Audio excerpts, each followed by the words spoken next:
We the people unite.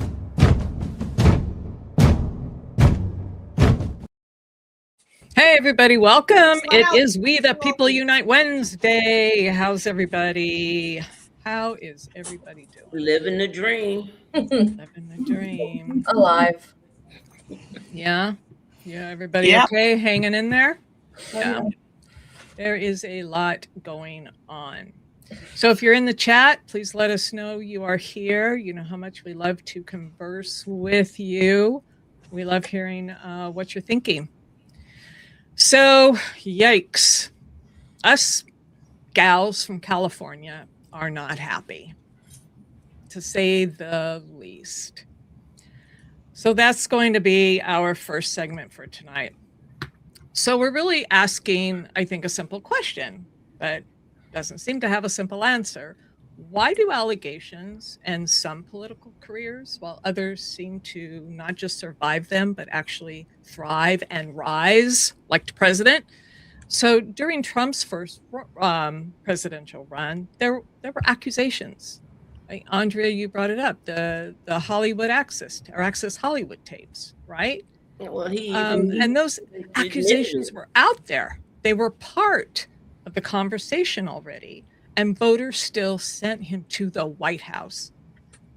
And since then, he was civilly found liable, right? And he... When was the E. Jean Carroll case?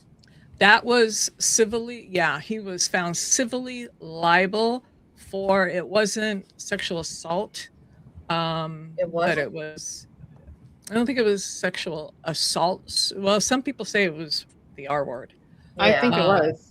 Yeah. But it was considered, it wasn't technically what we think of it as, but what he did was... I mean, he still owes her all that money. He never paid any of it. So it's like it's almost 90 million or something. Well, and then not to mention the Epstein files, right? So let's keep those front and center. So now we have Eric Swalwell, who's a rep. California enters the governor's race, and allegations emerge, and his campaign ends. So to me, it's a very similar political moment, but it ended very differently. And we've had other Democrats who have been accused of misbehavior in some way, shape, or form, and have been dismissed the same way, or have been forced to resign. So why, not just a double standard, why the hypocrisy? Is it the media coverage? Is it political loyalty? I don't know. Is it something deeper? How we as the public... Is it more wealth on the Republican side? It's a lack of morality. But on the Democratic side, whether they're moral or immoral, is not tolerated on the Democratic side. That's what I mean. It's a lack of morality in those people that will continue to support someone who has been found guilty of something like that, or even the Democrats will let people loose if it's just an allegation. They're like, cut bait, let's investigate it, let's find out what happened. Evidence. But no, we're not going to deal with this right now, because if it did happen, we don't want that person in a place of power. Whereas we don't. On the other side, it seems to just be doesn't matter. Throw your hands up. The accountability is not the same, and we have all said if he's guilty, if he's done those things, he needs to be held accountable. I don't care which side you're on, right? You held accountable. So tonight we're going to talk a little bit more about that. Then we're going to look at how this impacts California governor's race, because it's looking kind of grim right now, and there's a the Democrats of people.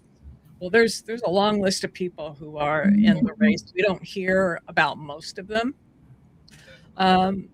And then after we talk about that, we really need to focus in on Trump's mental health and fitness for office, and what top psychiatrists are actually warning, sounding the alarm, and sounding it loudly. And then we want to talk about the big shift that happened in Hungary Yay. Woo. All right. So we got a few things to talk about. So let's start with a little bit. Swalwell.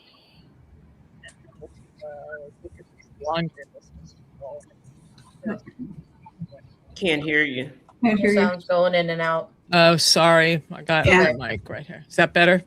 Yeah. All right. Here we go. Swalwell resigned his seat in Congress today before he could be expelled. His departure comes as a fifth woman comes forward with allegations of sexual assault. She is the first accuser now to speak out publicly, giving a graphic account of her alleged assault in a West Hollywood hotel room. KTLA's John Fenolio live in the news center with more on the political scandal that is now a criminal investigation. John. Sandra, Micah, just yesterday, Swalwell announced he was resigning from Congress. Days earlier, he suspended his campaign for California governor. Today, less than 2 hours after the latest accuser spoke out publicly in Beverly Hills, Swalwell made his resignation official. A warning here, this report contains details of sexual assault and may be disturbing to some viewers. He raped me, and he choked me. Tonight, new shocking sexual assault allegations against Bay Area Democrat Eric Swalwell. And while he was choking me, I lost consciousness. And I thought I died. I did not consent to any sexual activity. Lana Drews is the fifth woman to speak out against the now former congressman, alleging a horrific encounter in a West Hollywood hotel room in 2018, where she believes Swalwell drugged her drink before attending a political event. I only had one glass of wine. He said he needed to get paperwork from his hotel room.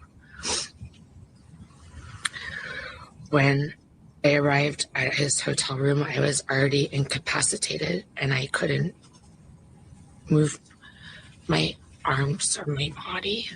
A former software company owner with political ambitions, Drews says she met Swalwell socially, and he offered to help her with his Silicon Valley and political connections before the alleged incident. She says she didn't report the alleged rape at the time because she feared Swalwell's political power and ties to law enforcement.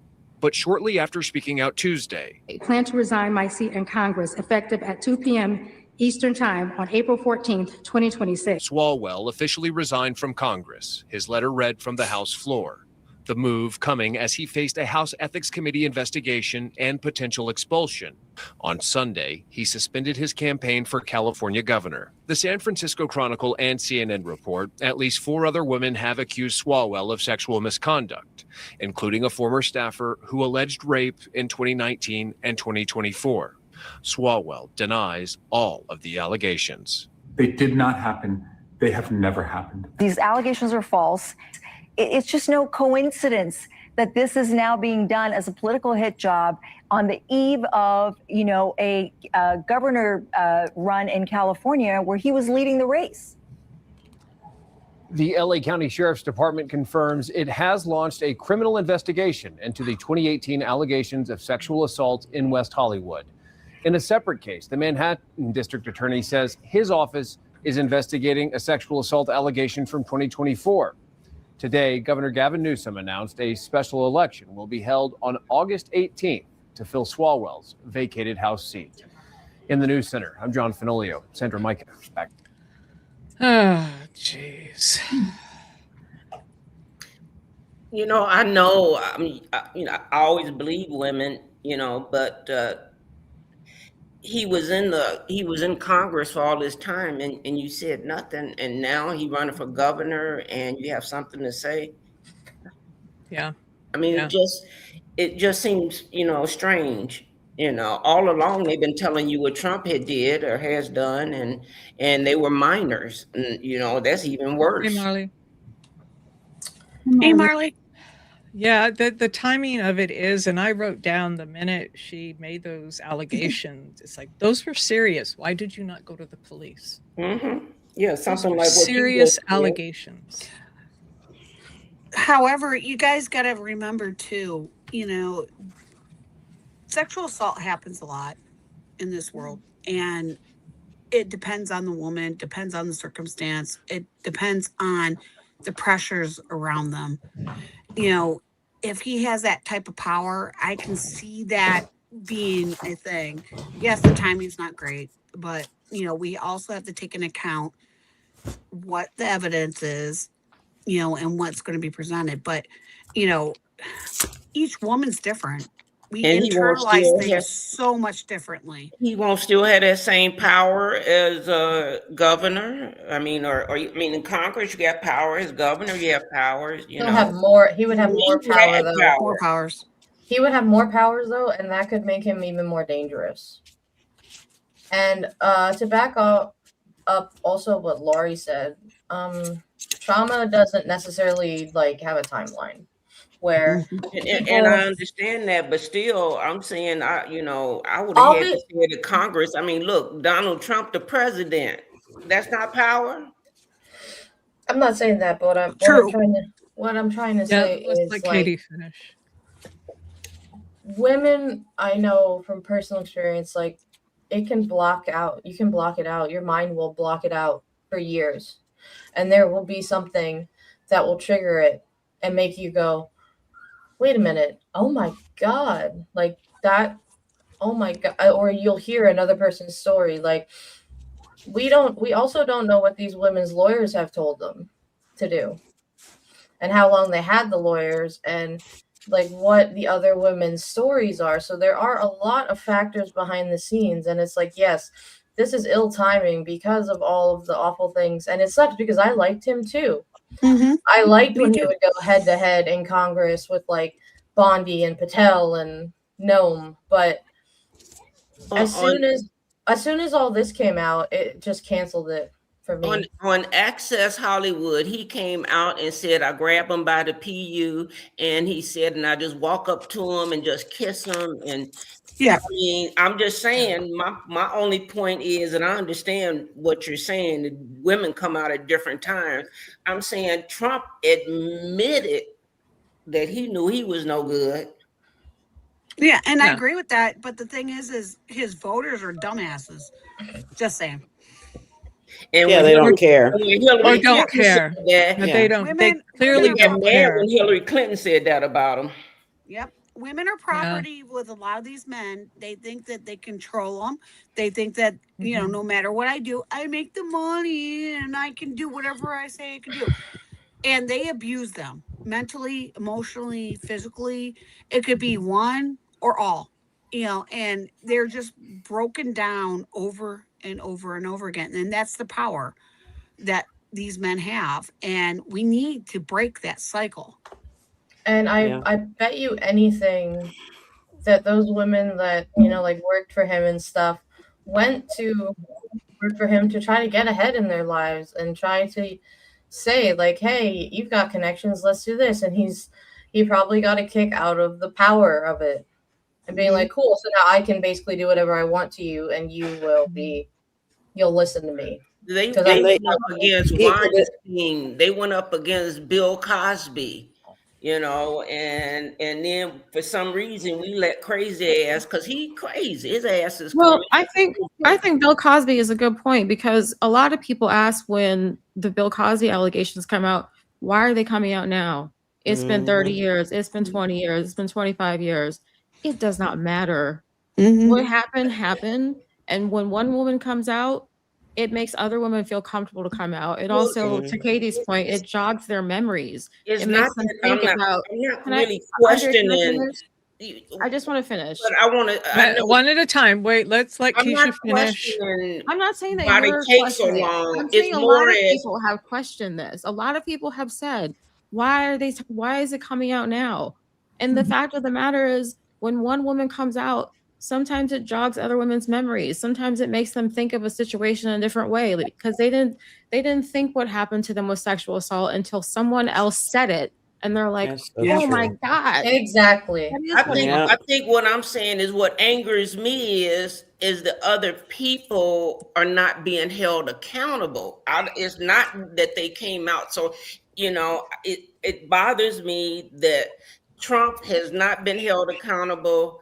and other people, and look at what's his name, 2 days and he was out. I mean, I'm not saying he shouldn't have been out before. He should have never did what he did. But Trump is actually destroying the country. I'm actually afraid for our life because of the things he's done over in Iran. Yeah. So if you were in California, would you vote for Swalwell? Oh, I know I wouldn't. But I didn't vote for Trump. Yeah. I was just trying to. Yeah, I would No, vote but I didn't know. I wouldn't have voted for Jim Jordan either. No, before this came out, Swalwell was in the lead. Yeah. Potentially. And my son-in-law was on his campaign. Mm-hmm. So his staffers are obviously extremely upset by this. And also look how quickly Jimmy Gomez was his campaign manager, and he noped right out of that too. He left. Here's what I will not do.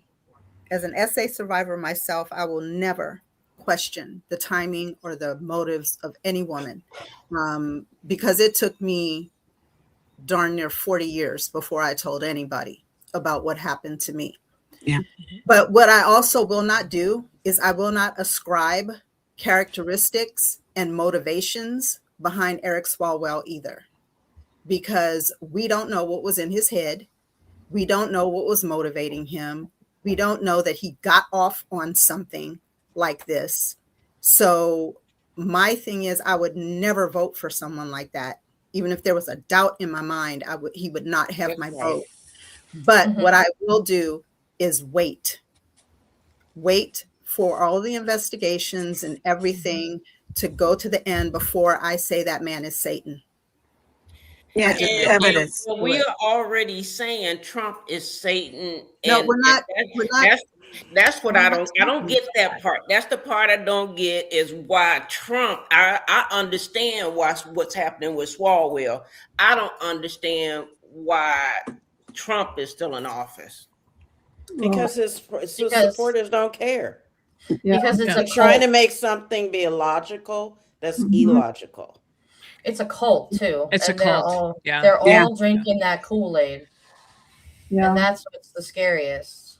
And you're talking about people who excuse the worst of the worst things that happen, who see people separated from their families and deported, and see children deported, and see children abused, and they find all kinds of ways to excuse it. These people are morally bereft.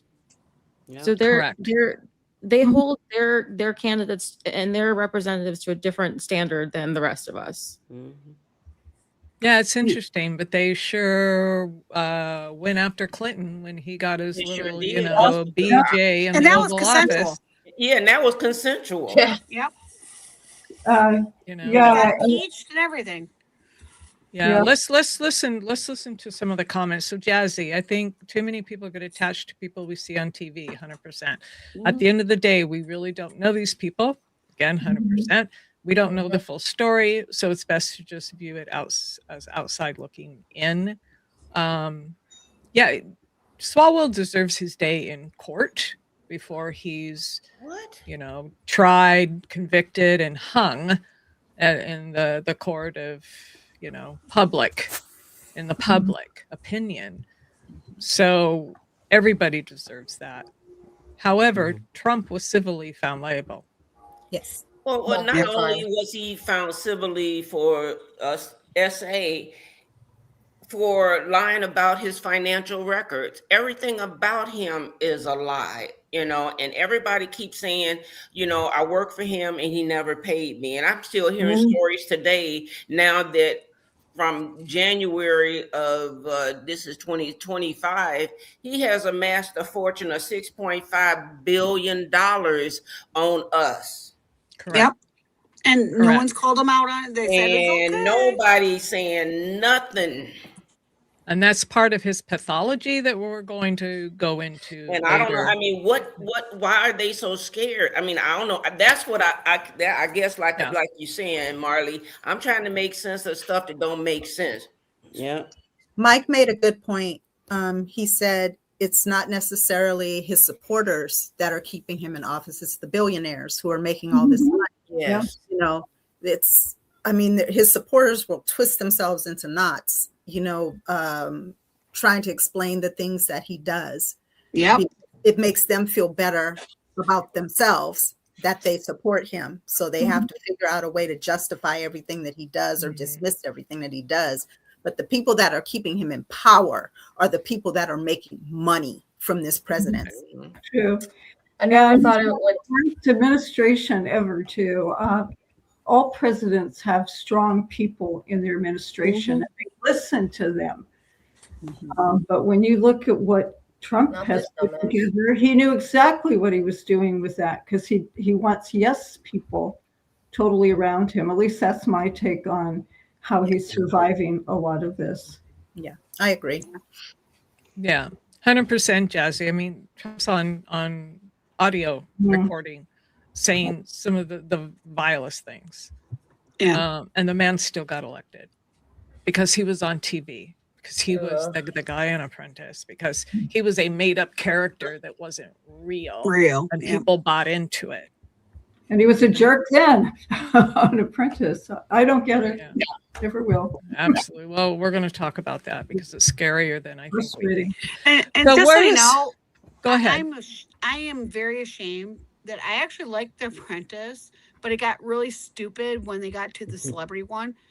But, you know, after knowing him, what he's been doing now in the last 10 years, you know, I regret that was a huge waste of my time. Yes, I understand. I Huge agree. waste. And I watched- regret it. watched And that would be it one too. of the things I will regret to my grave. No, we were lied to, you know, Yes, that he was this absolutely. great business person and he, you know, they created him. Now that's what I feel. I feel like they created him just because he knew he was a low down dog, and they said, okay, this would be the best person to put in this position. Yeah, we Oh, do. yeah, We he's being worship used for celebrity. sure. Yeah, I think too. Unfortunately. I think Go too, ahead. when it comes to like the billionaire class and everything, it all goes back to Epstein. I really think that, and it's not really the Epstein files, it's the Trump files, because he has so much crap on all of these people that they will do whatever he says. And here we go to the gas station, and it cost me $30 for half a tank of gas now. And I'm glad I'm not in California or New York. And then you go to the grocery store, and you like everything is $6.99 and up. Everything is $6.99 and up. Wow. But nobody has gotten an increase in pay. If anything, he's asking you to take it. Oh, just deal with it. Deal with it. No, people are losing their jobs. It cost me $60 for half a tank I in was just gonna mine. say that. Yeah. It's People are losing their homes. They losing their home. Right. Bankruptcy is the highest has ever been in history, and foreclosures are at their highest rates in history.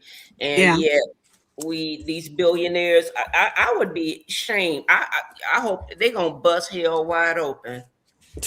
Yeah, I agree, Army Vet. Where's our contract? Where's our?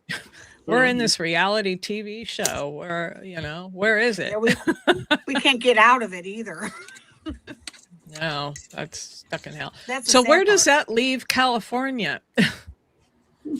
So I just wanted to pull up this list. Let's see if I can make it a little bit bigger for y'all. We have, unfortunately, a laundry list of people running Oh my for God. governor of California. I didn't realize it was that big. Yeah, I didn't either. I looked at it and I went, holy shite. I don't even know who many of these. Yeah. This is not, but there's, some of the major players, right?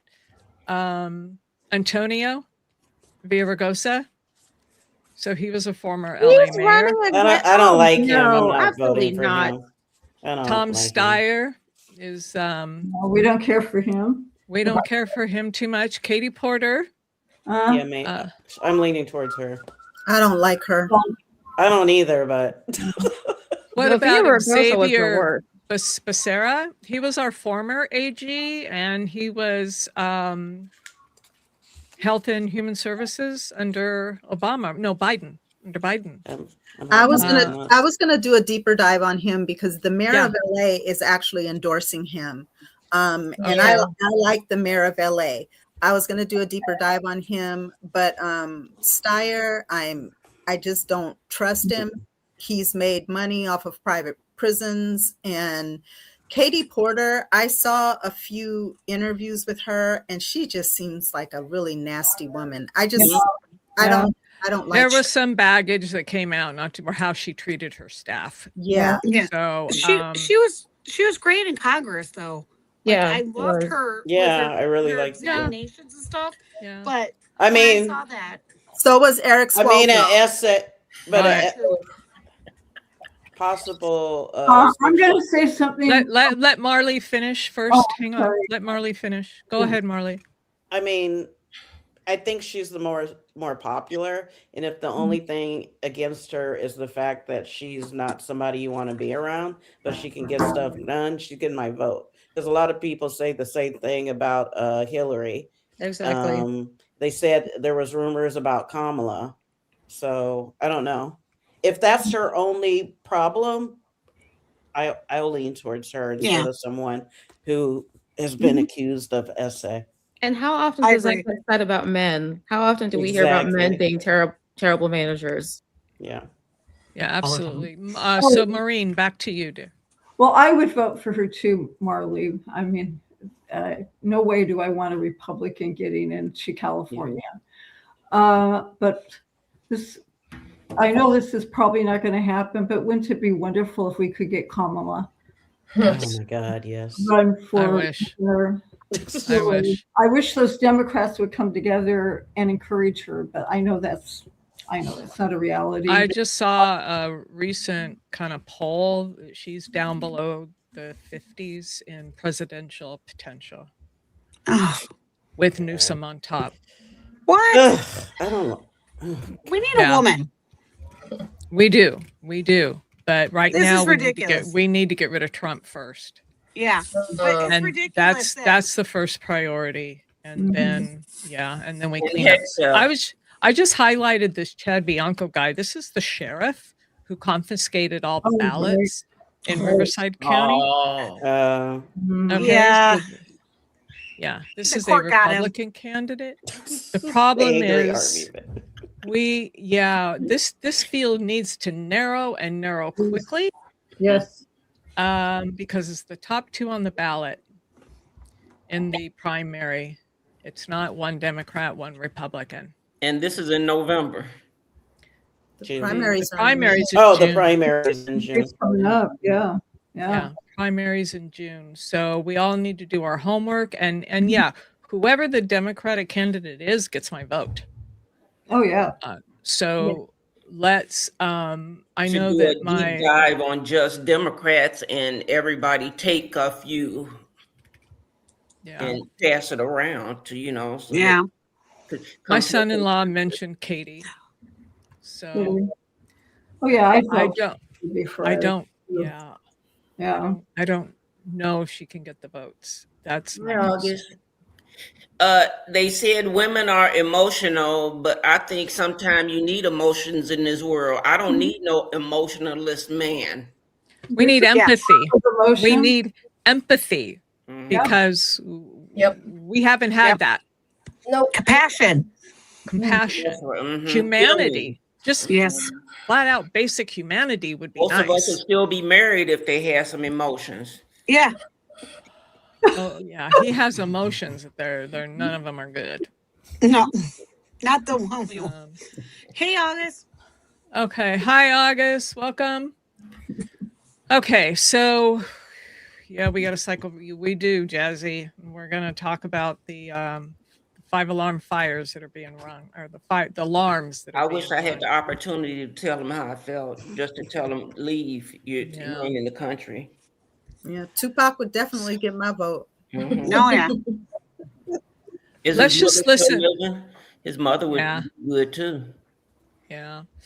So that's kind of the bad news. We do have some good news. We all heard the great news that Orban was defeated.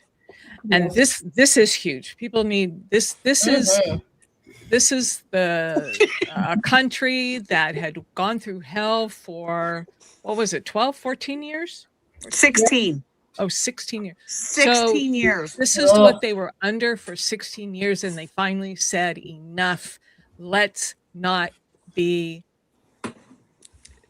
make that happen sooner that we get rid of ours and not wait 16 years. But we know that this administration has followed the Orban playbook. Yes. So let's listen to Rachel. Yeah, exactly. From Rachel a little bit on this. You are a small country. You're very proud, very important country, but you are little and you are not very rich. And you decide in your little country that it is time to put in streetlights. Right? You think we may not be a wealthy country, but gosh darn it, it is the 21st century. And in a bunch of our little towns and villages that want them, we're going to put in streetlights, or we're going to upgrade streetlights in places that need them to be fixed up. We're going to get funding, we'll get grants for streetlights, and we're going to do that all over the place in our country. Now, if you are a town that wants in on this project, if you want some streetlights for your town, what your government tells you is, okay, here's how you're going to do it. Your town, your village, if you want streetlights, what you have to do is you have to hire this particular company. And it's a consulting company, and that consulting company will assess your town's needs. And after they do an assessment in your town, they will basically attest to what kind of streetlights you need, and then those are the kind of streetlights you will get. That's the process. That's how we're getting streetlights in our country. And it turns out that as all the little towns all over the country start going through this process to get their streetlights, they all, as they are told to do, they all hire this one company, this one consulting firm to help them get their streetlights. And a couple of things pretty quickly emerge. First of all, that company, the company they're all told they have to use in order to get their streetlights, that company turns out to be owned by a guy who's in business with the Prime Minister's son-in-law. And the business he's in with the Prime Minister's son-in-law, the company they own together, turns out to be a company that makes streetlights. Huh. What a coincidence, right? So every little town all over your country has to hire this one company. And every single time, the guy who runs that company comes in, looks around and says, yes, I've looked at this very carefully. I've assessed your unique needs here in your town. And it turns out the only streetlights you should get, the only streetlights you can get, the streetlights, in fact, that you're going to get are the streetlights that are only sold by the company that is owned by the Prime Minister's son-in-law and also me. That is your only choice. You want streetlights, that's how you get them. I love Rachel. And even though these guys had no streetlight expertise, even though their company was brand new, essentially set up just for this purpose, even though basically nobody else had ever bought streetlights from them before without being forced to do so, now all of a sudden, boy, do they have a lot of business. Yeah, the Prime Minister's son-in-law turns out to be basically the sole supplier of streetlights to towns and villages all over the country. No. And as such, he is paid very handsomely for that in public funds. Of course. Elon Musk. The country where this happened happens to be in Europe. And it turns out the funding for the streetlights came from the European Union, from the EU. When investigative reporters figured out that this scheme was happening with the streetlights, and when the EU investigated themselves, they realized this well-intentioned project, sort of small-scale project to put streetlights in this poor country, had instead become basically just a project to make the Prime Minister's son-in-law a millionaire. The company, of course, says they did nothing wrong, but the EU pulled their funding for that project. How did the Prime Minister react to that? He said, well, okay, I guess we can't do this with EU funds anymore. We'll just pay for it ourselves, our country, out of our meager budget as one of the poorest countries in Europe. We'll pay for it, which means the Prime Minister decided that he would just pay his son-in-law directly from government funds. Because it was his And that is idea how to begin Viktor with. Orban's son-in-law made his first millions. Oh my Since God. then, over the course of Viktor Orban's 16 years in power, Orban's son-in-law has become one of the wealthiest men in the whole country, worth hundreds of millions of dollars at least. One of the sectors he's in is streetlights. Another Sounds like sector Trump. is that he owns Yeah. lots of luxury hotels. Oh yeah. Oh yeah, Trump. There I it mentioned is. the EU, the European Union. The EU has a presidency that rotates from country to country every 6 months. When the EU presidency automatically rotated to Hungary, to Viktor Orban a couple of years ago, what that meant in very practical terms is that there would be lots of official delegations from other European countries coming to Hungary all the time, coming to Budapest to do EU business. Because Oh God, does that sound familiar? Yeah. Right. Does that sound familiar? No wonder they're friends. Right. Exactly. Okay, so let's. But ahead of the elections yesterday in Hungary, which saw that young man's father-in-law turfed out of power after 16 years and potentially God. now facing prosecution for corruption and theft Yes. of public assets. Ahead Oh, of how yesterday's election in terrible. Hungary, Orban's son-in-law left the country. Of course left he did. Hungary and reportedly relocated to the friendlier environs of the United New States. York City.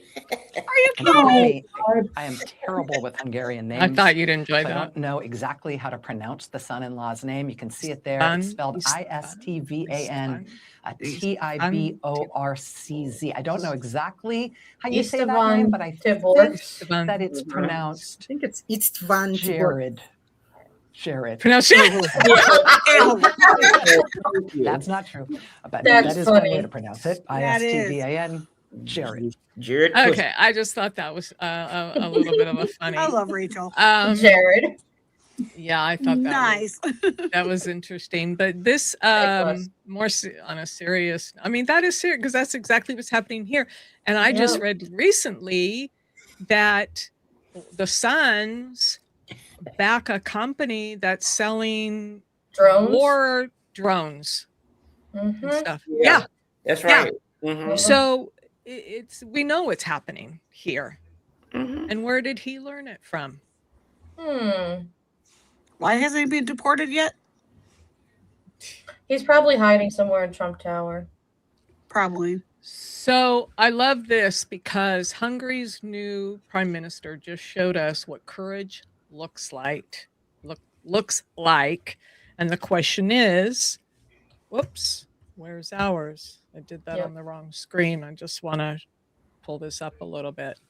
Where's ours? A few weeks ago, this is from Adam Kinzinger. A few weeks ago, I wrote a piece laying out what the next president needs to do from the moment they take office, right? Methodical, principled, unwinding of the institutional damage that Trump has done. The response was overwhelming, and I've been thinking about it ever since.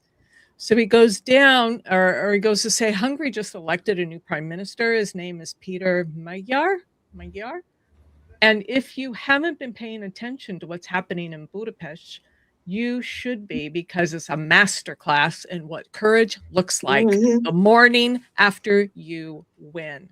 So he didn't waste a single hour. On day one, he announced he was suspending state media news operations, shuttering the propaganda apparatus that Orban had spent 16 years weaponizing against his people.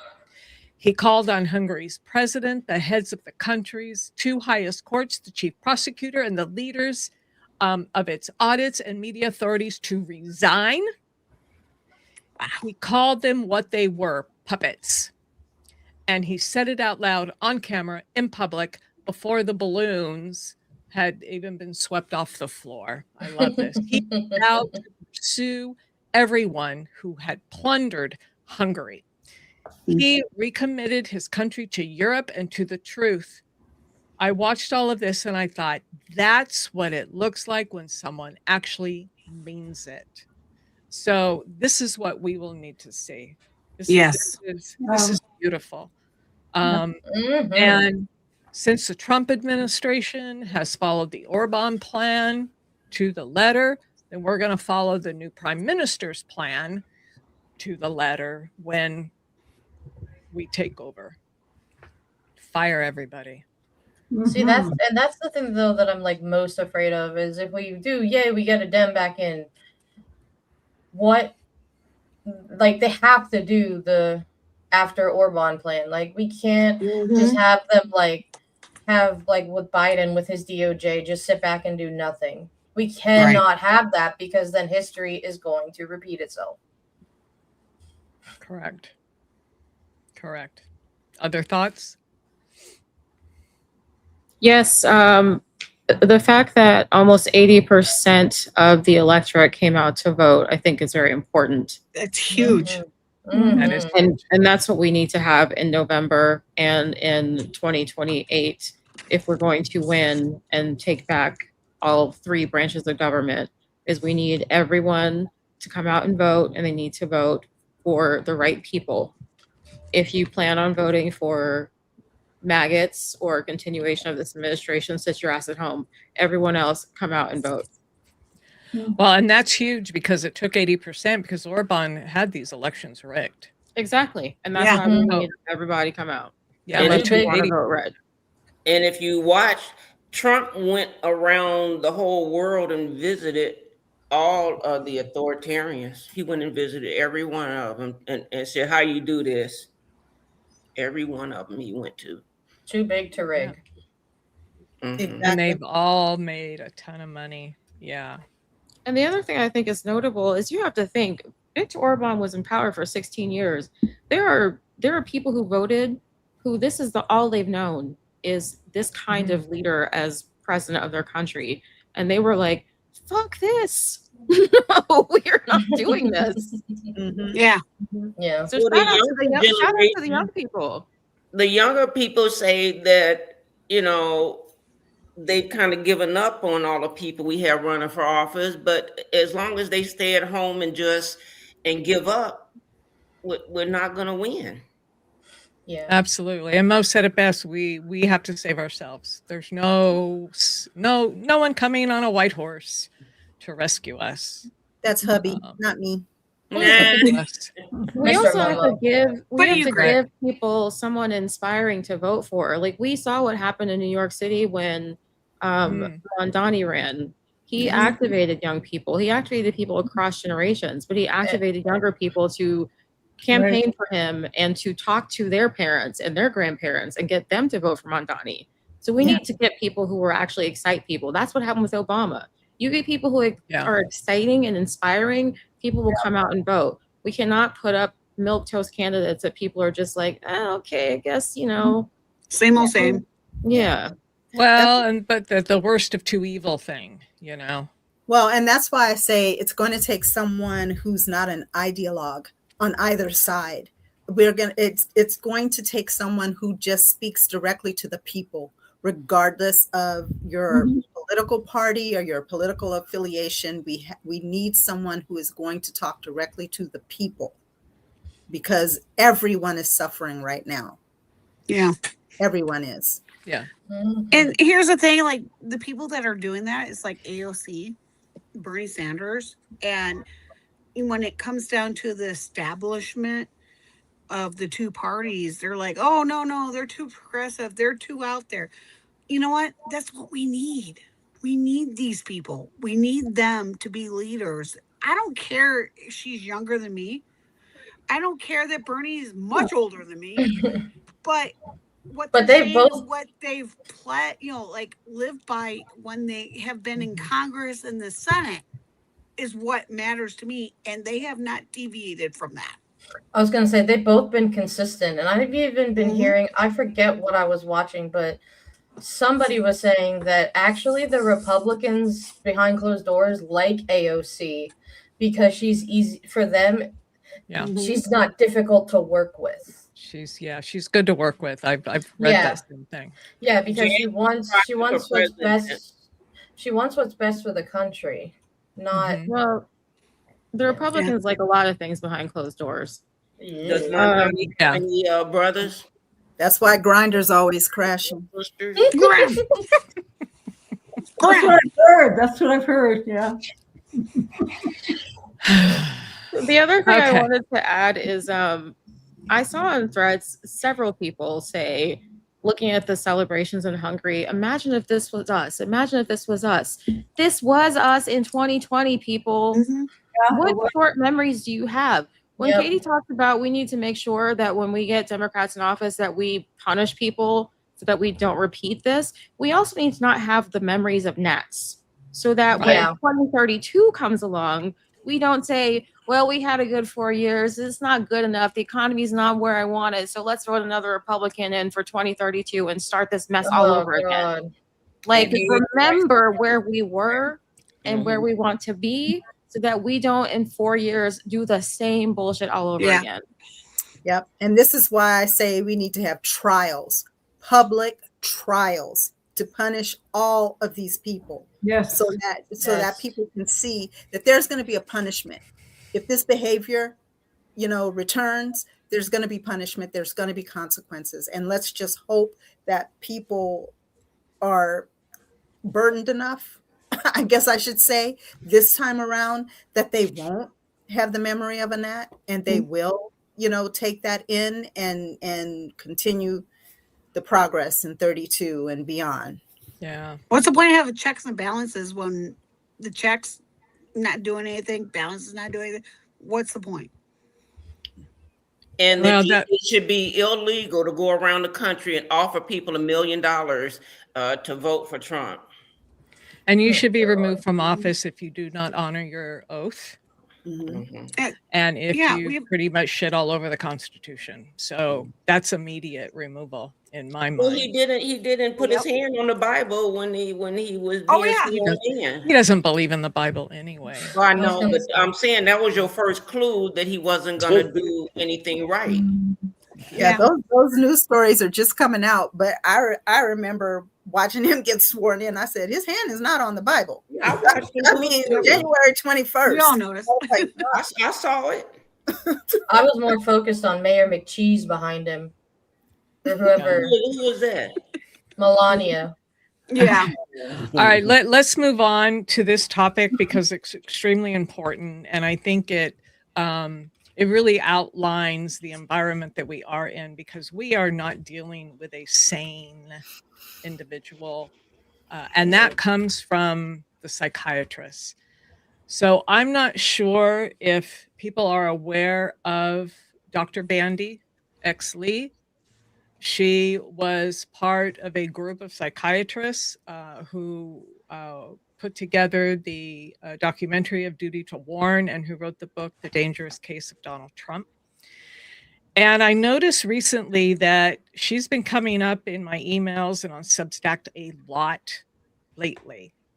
And she is sounding the alarm. And this is, I'm not going to read the whole thing, but this one is a letter to Senate and House Majority and Minority Leaders pleading that Donald Trump must be removed from access to nuclear weapons and from military power. They have, and there is that, I forget, I talked about it, the rule, the Goldwater rule, where psychiatrists are not technically supposed to diagnose. However, there has been enough information and enough evidence that they have said that this man, not only a malignant narcissist, but an actual psychopath. And they have predicted what this man would do if he regained access to the Oval Office and to the power of the presidency. So this here, and I'll put the links in the description, I highly suggest you go read this, because she's saying, I write to you today with a sense of urgency that we do not use lightly. The behavior and the rhetoric of this president has crossed a threshold that demands immediate and bipartisan attention of Congress. So that's one letter, because we're going to hear from her, actually.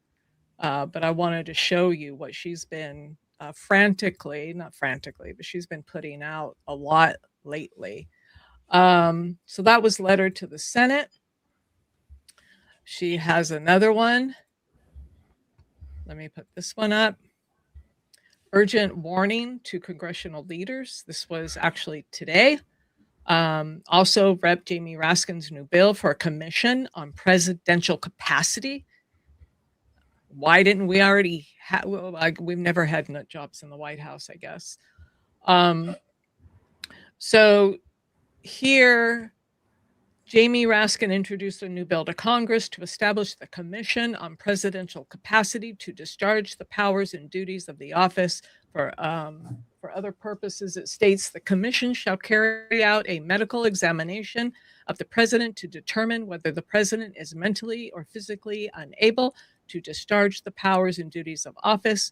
If the commission finds that the president is temporarily or permanently impaired by any of the following conditions, to the extent that person lacks sufficient understanding or capacity to execute the powers of the duties, he goes on, physical illness, mental illness, they're going to appoint this bipartisan, basically they're going to remove him. So this is, they already see it.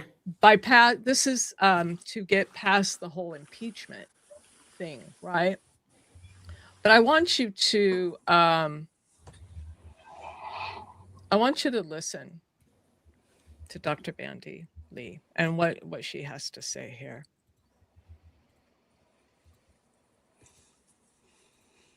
And I'm going to tell you right now, it's scary.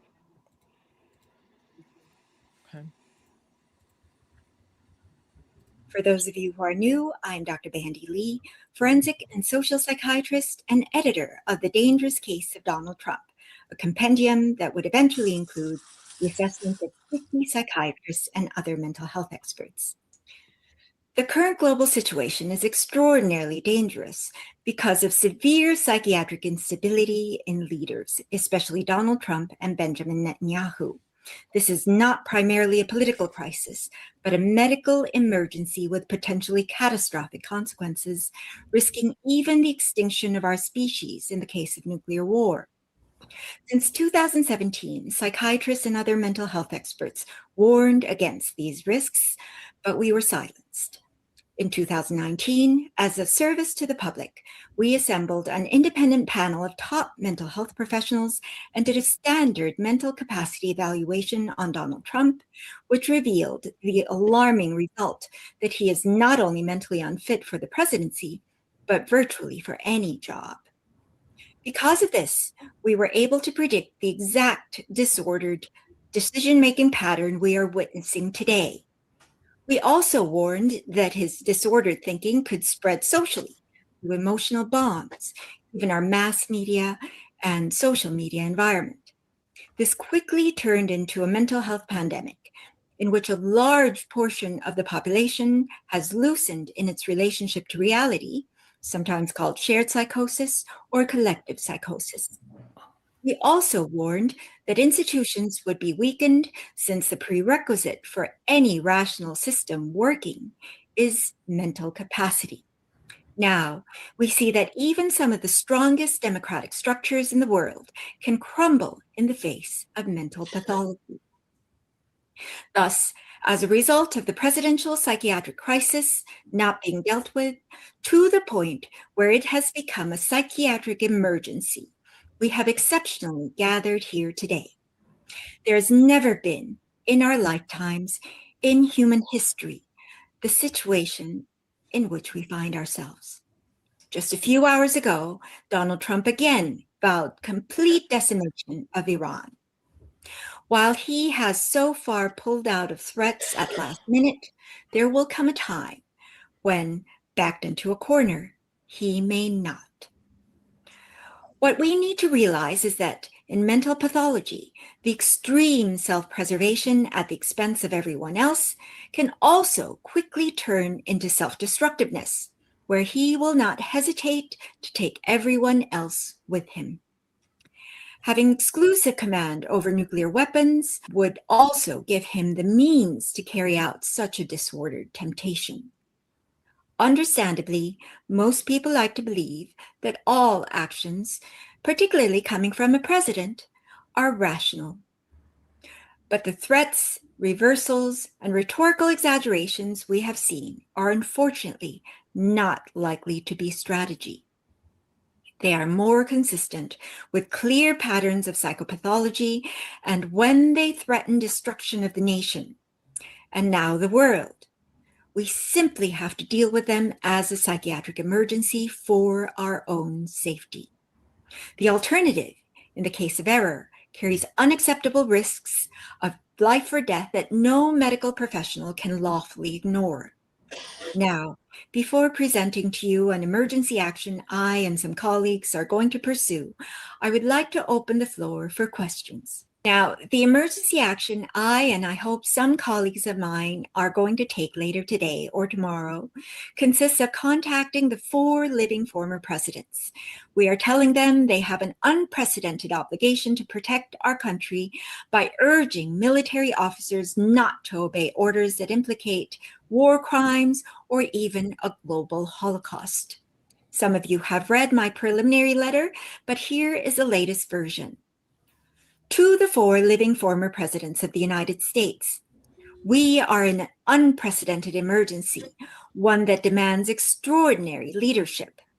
The 4 of you, especially if you act together, possess unparalleled experience and singular moral authority that no one can match. That authority carries a unique responsibility at this moment. There should be no remaining doubt. Donald Trump is exhibiting destructive, escalating, and world-endangering mental instability. This is no longer a psychological theory, but an imminent threat to our fundamental survival and to the safety of the entire globe. His own outrageous words and threats make this plain. Open the fucking straight, you crazy bastards, or you'll be living in hell. Issued on Easter Sunday morning. We're going to bring them back to the Stone Ages where they belong. And a whole civilization will die tonight, never to be brought back again. Your collective responsibility could not be greater. If you act swiftly and boldly, your ability to protect our nation, if not humankind, can be unique. We urge you to stand together publicly, call on the nation to recognize the gravity of this moment, forcefully remind military leaders and public servants that their oath is to the Constitution, not any individual. Make clear that blatantly unlawful orders must never be carried out under any circumstances. This is a defining moment, not just for a presidency, but for the integrity of our country and future generations. We count on you. Respectfully yours. I get choked up when I listen to her. Do you think she's exaggerating? Nope. No, not at all. No. No. Jeez Louise. I don't think people are taking this seriously enough. That's what I think. I agree. And I don't know. Was there someone else like her in history that yelled from the top of the roof about Hitler and No. people just went, nah? I don't know. It scares the hell out of me when I hear her talk. These are professionals. And it's getting to that point. She does have a website, bandylee.com. Again, I'll put that in the description. I would, just look at her work. And again, she's been extremely vocal and out there lately because she is saying we are at the precipice. What are your thoughts? We saw that years ago. I totally agree, especially when he said he was going to nuke like Iran. I was like, he's gone too far. And nobody's doing anything about it. That's the scary thing. He's obviously insane. And there's no checks and balances. Everybody does what he says. And I do agree that he can just one day wake up and be like, I'm going to do it. Mm-hmm. Yeah, push that button. I've always been afraid of that long before it's been happening right now. He just has that type of personality and he doesn't listen to anybody. I mean, when you don't listen to the top people in your military, I've always felt he was very dangerous. So, And he's Jesus. He believes he's Jesus. So Oh, yeah, we're Man, going to come show a on. couple of those in a minute. If you don't think the guy's nuts, you have to look at this shit. Well, wasn't the newest thing I saw, he's saying like, no, I thought I was a doctor, but what it was supposed to be was he was supposed to say AI and doctored the photo. And that's why he's going around saying, "Oh no, but I was supposed to be a doctor." It's like, oh my It's an god, AI generated photo. It's not AI doctored photo. How Yeah. silly. Yeah. Keisha? yeah. So what stood out to me was the use of the term psychopathy. We use the terms sociopathy and psychopathy interchangeably, but I just wanted to point out what the difference is between the two. And if you've taken the psychology class, this is not new to you. But psychopathy is particularly scary because we talk about like CEOs being sociopaths, and sometimes that actually helps them be successful. But psychopaths don't understand the difference between right and wrong. They don't feel empathy. They have a hard time with emotional regulation. They don't feel fear. They use people to get what they want. Yep. Like, that is scary. Yes. This is a person in charge of the country, and then this person might have dementia on top of it. Like, that is frightening. Psychopaths are scary. Like, psychopaths are like Ted Bundy. Like, I'm just gonna kill people and I don't feel any guilt about it. Yeah. And I have to mimic people to learn how to behave in society. Like, and people elected this person. Right. I know if we survive this, we need to make sure that all candidates and presidents continue to get a psych evaluation. Yes. Because And they have so much power to be able to annihilate the world, the civilization as we know it. Yeah. Well, I think the Supreme Court should be kicked out of office. I think all the Supreme Court should go because they are sitting here and watching it. And Congress, but Supreme Court foremost, they're the ones that said he had unlimited power. Is that all that? Let's let Marie. Yeah. No, I keep on putting this across is that this administration is so bad. The people that are supposed to help the president out to understand the military, healthcare. We could go on, and a terrible vice president that we cannot allow to become a president. And I don't know in the past where we have not had successful, they haven't been perfect, but cabinets. We've had really strong people in our cabinets with presidents that needed that help. A president, he purposefully put in the yes men, though. Yeah. And a psychopath will not ask for help. Yeah. And they're incompetent, so they have no idea what their job should be. Right. Like, that's why they're there. Yep. That's why they're there. Guys, this is scary. And when she said that if he's backed into a corner and decides he's going to end it for himself, he's going to take everybody with him. And so we have to rely on our military to say, oh no, not on my watch. This is not happening. And what do you think? And I want our viewers to weigh in on this. What do you think about her address to our former presidents?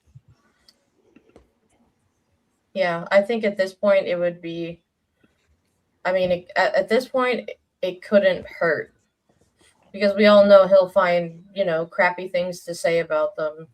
But I'm wondering if maybe that would be another thing that could wake up some of these people in their long sleep or mega bubble that they're in. Although apparently it just takes pictures of Jesus and the Pope and stuff to wake people up. Oh, yeah. Wasn't enough, huh? Yeah, let's put that up. If you guys don't think this man's crazy, I mean, really? That is not a doctor from anywhere. And then what the hell is this? Oh God. Oh God. And Poor then Jon what the hell Stewart. is this. Oh my gosh, yes, August. Poor Jon Stewart. Yeah. That was so funny. That was a great episode. Yeah, Yeah, yeah. you gotta watch it. I mean, this is nuts. Yeah, This totally nuts. is nuts. So I didn't mean to scare everybody, but I think people need to see and listen to what she and the other psychiatrists have to say, because they know the pathology, they recognize it, they predicted it. And yeah, early on, they did use the term sociopath. And then as things progressed and they re-diagnosed, she flat out said, no, psychopath. Yeah. But we were scared a long time ago. That's how We the People Unite came about. Right. So Jazzy, I'm just scared. Go ahead, so August. so Jazzy, I just want to jump in and answer your question in regards to how did want to know to prompt, Yes, this that prompt cracks me Can up. we put it up? Yeah. I want to know what that prompted. You know exactly what that prompt was, right? Well, because of the Strait on Sunday, he was going to blow Iran up, and he got so much flack on it. He had to come back with something more, jaw dropping. But what did he type? What did he type in Chat GPT to get that image? Like, what did he say? Oh no! Please make me look like Dr. Jesus. Trying to heal Jon Stewart. I love that. Did I share with you guys the image of the costume for Halloween with Yes. Jesus depicted Yeah. with Doctor? Yeah, Doctor, I yeah. thought that was hilarious. That's funny. Oh my god! And then they have another one with a group like the disciples, and it says Grey's Anatomy. I've seen the scrub. Have you seen that one? I've seen Oh the my god, scrub. people are so funny. Jazzy, me, Donald. Oh, let me see. Oh yeah, me, Donald Trump is Jesus, but also healing Jon Stewart with my magnificent hands and MAGA in the background. God bless. Yeah, that's way probably put that in chat, Jazzy. See what you get. That's way too many correct spellings, though. There'd probably be Yeah. spellings and numbers. I'm sure someone created that for him and sent it to him. I don't I thought that presidents and vice presidents don't have personal phones. Like I saw somewhere, I think it was Scott Evans was interviewing Kamala after everything, and she said they were talking about it, and she said like, "Oh, I was so happy to get my phone back, and I just did a bunch of emojis to everybody." So it's like, because it's that's secure. been the latest. He's violating the presidential. What is it? Communications. Yep. He said he wasn't going to give up his phone, is what he said. Yeah, they're not documenting Yeah, he won't do it. anything. He won't do nothing. And they're going against all of it. And that's Look at they're this not way. supposed to. Look at it this way. Everyone in his cabinet would never, ever pass a traditional top secret clearance. Not even the contractor That's side. right. And I went through that myself, and it's harsh. Well, okay, so we have to keep our eye on this. Please keep an eye on Dr. Bandy Lee and the other psychiatrists. Listen to what she has to say. Let's see if we get a response from the presidents, because I will turn that into a short and put it out everywhere. If you guys can too, put it out everywhere, because people need to hear what she has to say. Obama is saying he was crazy. I'm so curious, like, do you even produce all of what is in that image? What do you mean, Jess? Yeah. Like, how do you get the AI agent to create that image? A long ass prompt. Yeah. Just list it all out. Just put it what you want, and you have to be descriptive, and because I've done some of that every now and then, even though my daughter hates me because she's an artist. But it's not too hard, but you just got to describe it, and it will show you. Yeah, and sometimes you have to do what's called resampling and just modify the prompt a little bit to kind of get more of what you want. But yeah, Check it out, Jazzy. Let's see what you get. Yeah. All right. We're over today, but of course, we have to go with August because she's on the move. And I know she has some great stuff for us today before we get to a funny from Andrea. August. Absolutely. Good evening, everyone. We're on the move. Could you imagine Palm Springs and you're coming home from work or school and only to find that your home has been burnt down? Section 14 happened in 1959. The reason why I wanted to bring it up, so much meat and materials happened during Black history. And what happens is we don't get a chance to really talk about it. So hopefully this will play for me. I'm going to bring it to the stage. Please let me know. Because I want you to be aware of what happened. In this Black History Month, we are revisiting a dark moment from the past involving minority families living in Palm Springs. The battle over a piece of land forced residents from their homes in the 1950s and 60s. Inland Empire reporter Leticia Juarez talked to two women who survived it and are now fighting for reparations and justice. Amongst the purple desert sand verbena and the creosote bushes are a few crumbling foundations of the homes that once stood there 6 decades ago. It was a fun community as a kid. It was a happy time. The 1 square mile of tribal land was known as Section 14, next door to downtown Palm Springs. For Pearl Devers and Jovita Ayala, who grew up there in the 1960s, it was their childhood home. This is the only place who welcomed the minorities to this city. We could not live anywhere else. The land was owned by the Agua Caliente Band of Cahuilla Indians, but controlled by the federal government. Short leases attracted the families of color who were allowed to build their community on the land. But that all changed in 1959 when the federal government changed the law, allowing the land to be leased up to 99 years. The city took control over this area and burned and bulldozed us out without sufficient, proper, and in many cases, no notices at all. People literally went to school and work and came home to find their home and possessions gone. The land had become lucrative to the city, who wanted to develop it. So began a decade-long process from the 1950s through the 1960s of removing the families there along with the homes. They would knock on doors or put eviction notice, and have them move out. And then, of course, they would light the house on fire and bulldoze it. An investigation by the Attorney General back then called what happened a city-engineered Holocaust.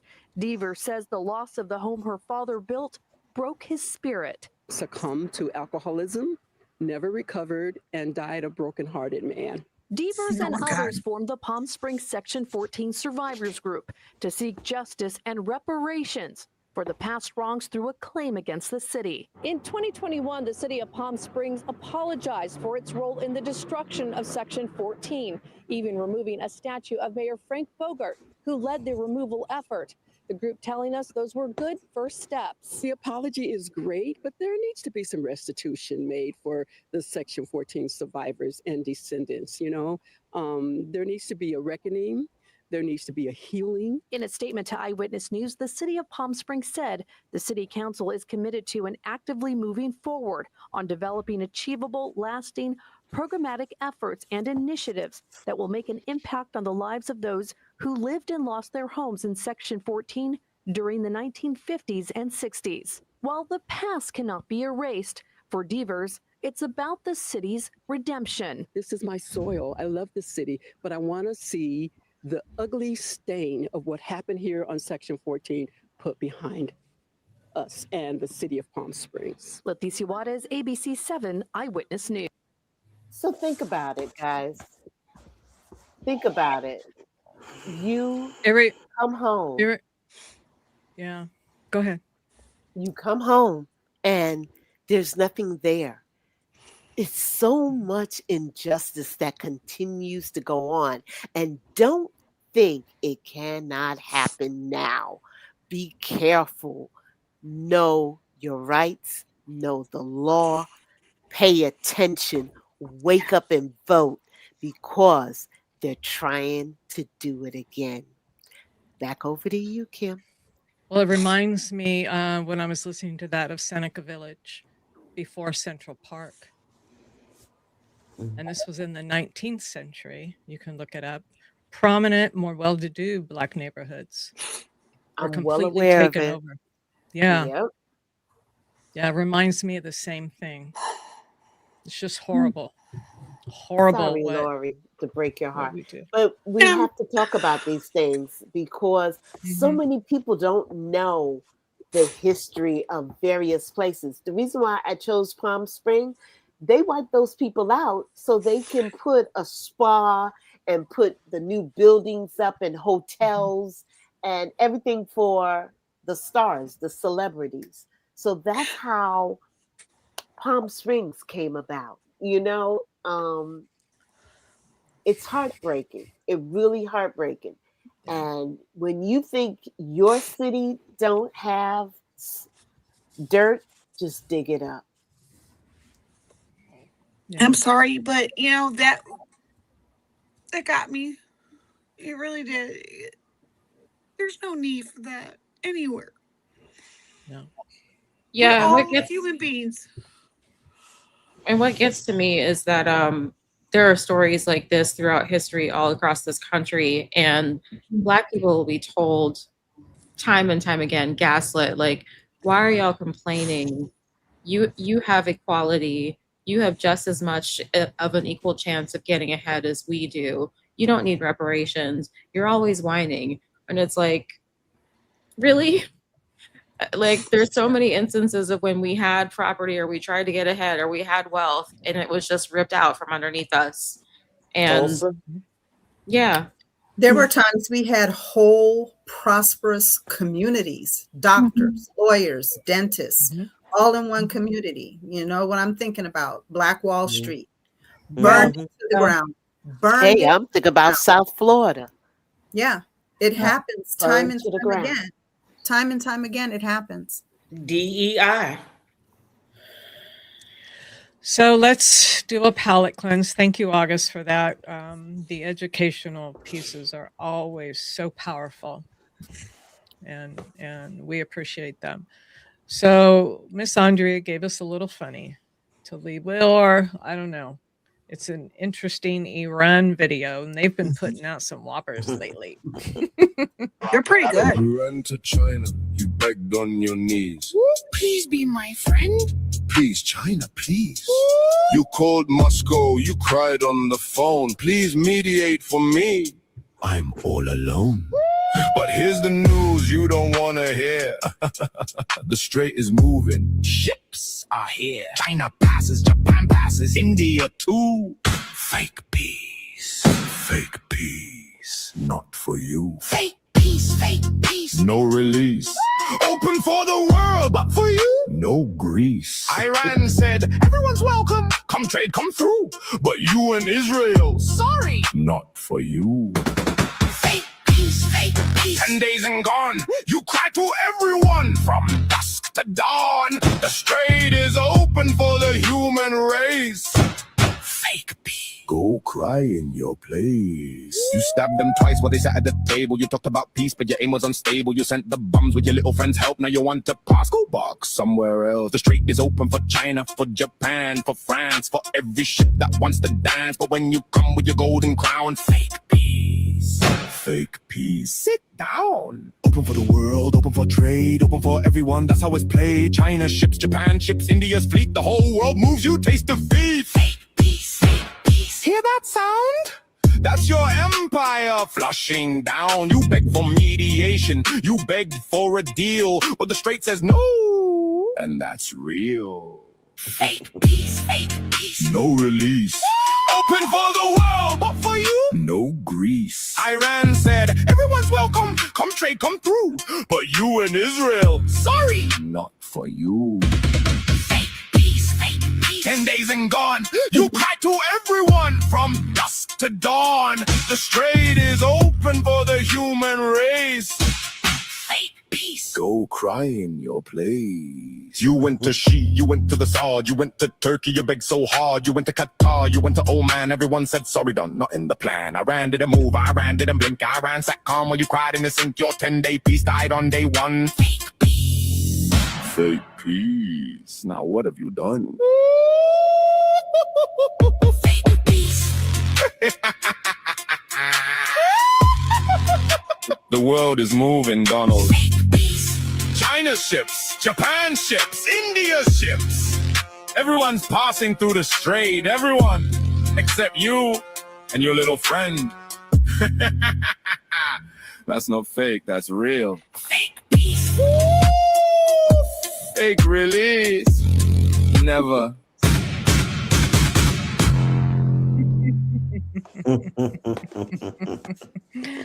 Thank you, Andrea. Another good one.